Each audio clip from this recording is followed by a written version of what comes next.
suis pas du genre à tomber facilement amoureux, mais Cate Blanchett, c'est la femme de mes rêves.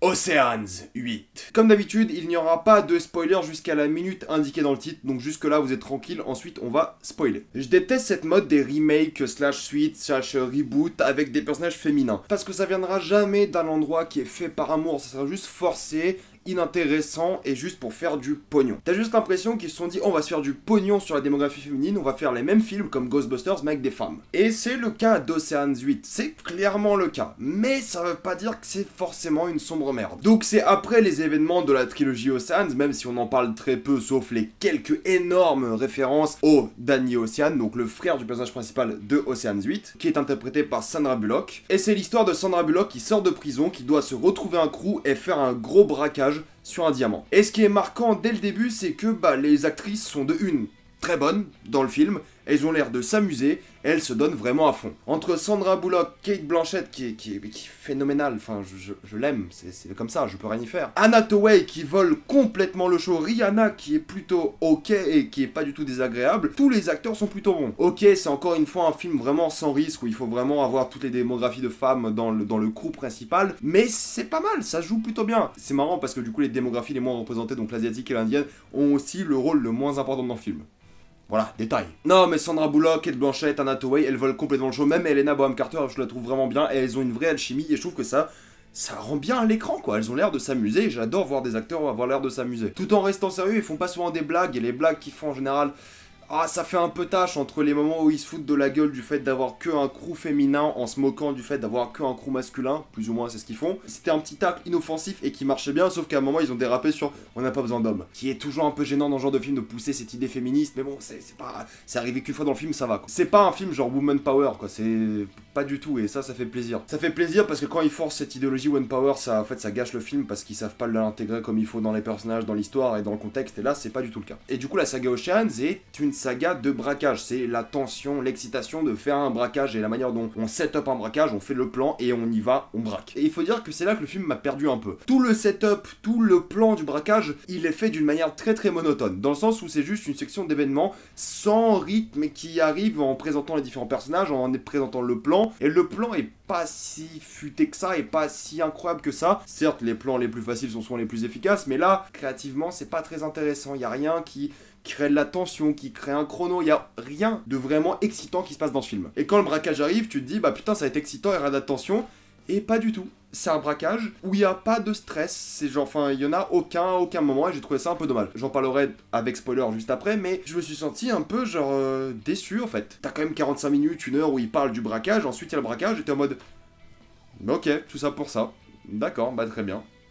Ok. Et c'est con parce que je me suis attaché aux personnages, j'y ai cru à leur histoire, leur backstory, bon ils forcent un peu avec Danny Ocean à certains moments, mais j'y ai cru, je me suis senti attaché, je me suis senti investi dans l'histoire, c'est juste que on se fait chier quoi. Parce que la saga Ocean c'était un peu agrippé attaché, c'est limite un thriller, t'as envie qu'il réussisse, c'est stressant, il y a des moments où t'es vraiment, il y a une vraie tension, et là j'ai jamais retrouvé ça et c'est un peu dommage. C'est un braquage sans le stress et ça marche pas. Ce qui est marrant c'est que ce qui se passe après le braquage est plus intéressant que le braquage lui-même parce qu'il se concentre vraiment sur les personnages et je trouve que c'était bien mieux que le braquage en question. Ce qui est un peu chiant, c'est que ça reprend l'editing et les styles d'editing, vous savez, les cuts, les zooms, les transitions, tout ça. Bon, les zooms, c'est pas un style d'editing, mais on en parle juste après. Ça prend le même style que dans la saga Ocean's, mais sans le rythme, et sans l'intérêt, et sans le, je sais pas, sans la mélodie d'un braquage, et je trouve ça dommage. Sans la mélodie du plan, sans la mélodie du braquage, et avec la mélodie de la conclusion. C'est ça que j'ai trouvé bizarre. C'est que la conclusion, elle est vraiment bien rythmée, et genre, t'es à fond dedans. Par contre, le début du film, tu te fais chier. Et c'est dommage d'avoir des personnages qui sont attachants, et de te faire chier durant un film. Et pour parler de la réal, c'est le mec qui a fait Seabiscuit,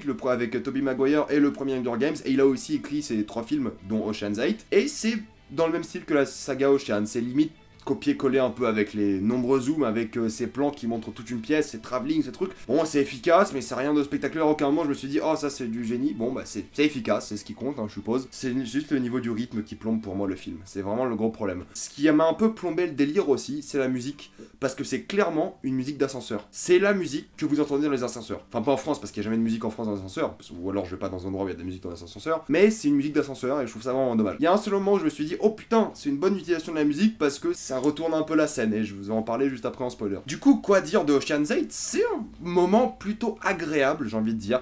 Ça casse pas trois pattes un canard. Il y a énormément de caméos que j'ai trouvé exécrables, genre des caméos qui sont là juste pour être des caméos et ils servent à rien. Et je trouve qu'il y a un vrai problème de rythme et on va se faire chier, mais honnêtement, c'est un film sans risque. C'est un film qui tente rien, mais qui est efficace, et vous passez un moment, pas forcément un bon moment, mais vous passez un moment, et ça va. Genre, je vais pas dire que c'est un mauvais film, je vais pas dire que c'est un grand film non plus, mais c'est efficace, voilà, c'est bon, c'est pas Ocean's, la trilogie Ocean's, c'est dans le même délire, et je trouve que ça fait pas honte à la saga Ocean's, mais bah je le verrai plus jamais, quoi, c'est le problème. Sauf peut-être pour Cate Blanchett, parce qu'elle est formidable, cette femme, mais sinon, je le verrai plus jamais. Est-ce que je recommande Ocean's 8?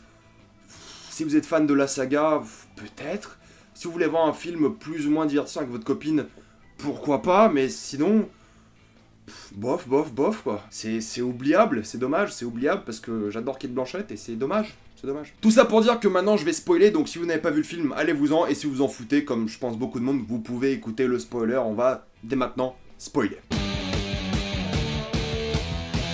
Il n'y a pas grand chose à spoiler. Honnêtement, il n'y a pas énormément de retournements scénaristiques ou de trucs ou de scènes marquantes. J'ai envie de spoiler le fait que Cate Blanchett, et je l'ai déjà dit, est splendide dans ce film et je les trouve extrêmement charismatiques et je veux l'épouser, mais ça c'est un détail. Au fait, j'ai envie de spoiler tout le braquage dans le sens où il y a cet énorme plan avec le diamant, faire un faux diamant, le setup, comment gérer les caméras, la hackeuse, faut vérifier si c'est le bon diamant. Je sais même pas pourquoi ils ont vérifié si le diamant il est bon, parce que enfin ils l'ont chopé chez Cartier, mais ils l'ont fait, voilà, c'est comme ça. Il y a tous ces setups avec Helena Bonham Carter qui essaie de convaincre Anna Hathaway, et c'est d'ailleurs la meilleure scène du film, je trouve, où les aides se convaincre, elles sont au dîner, bref, il y a tous ces moments-là. Mais c'était chiant, c'était super chiant, c'est con, c'est dommage, mais c'était chiant. Ils introduisent Rihanna, Nine Ball, White Ball, ou je sais pas comment elle appelle, enfin Leslie ou je sais pas quoi. Ils introduisent à un moment l'intrigue avec le collier qui doit être détachable qu'avec un aimant. Du coup, tu dis, oh putain, ça foire le plan, c'est un gros problème. Ensuite, t'as Rihanna qui appelle sa sœur, qui fait, oh tiens, je t'ai trouvé un moyen d'enlever l'aimant. Bah pourquoi? À quoi servait cet élément d'intrigue?